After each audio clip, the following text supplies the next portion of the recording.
বাংলাদেশের ভৌগোলিক অবস্থানে পশ্চিমে রয়েছে পশ্চিমবঙ্গ, উত্তরে রয়েছে মেঘালয়, এইখান থেকে উত্তরের একদমই মাথা থেকে শুরু করে এই পর্যন্ত রয়েছে হচ্ছে আসাম। এইগুলো উত্তর সাইডে। পূর্ব সাইডে আমরা দেখতে পাবো আসামের কিছু অংশ।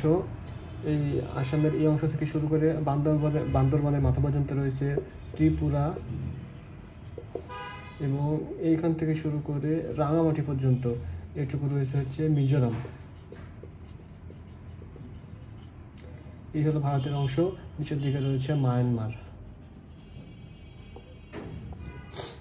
এটা হলো চিকেন নেক। এখান থেকে উত্তর পূর্বাঞ্চলে যদি আমরা যাই, সেখানে 7টি প্রদেশ পাবো, ভারতের 7টি প্রদেশ, যেগুলোকে আমরা 7 সিস্টার্স বলে থাকি। বাংলাদেশের সঙ্গে ভারতের সীমান্ত রয়েছে 92%,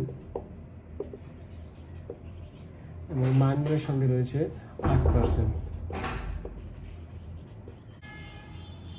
এই 5টি হলো ভারতের সাথে বাংলাদেশের সীমান্তবর্তী প্রদেশ। এই হলো মেঘালয়, আসাম, ত্রিপুরা, মিজোরাম এবং এই পশ্চিমবঙ্গ।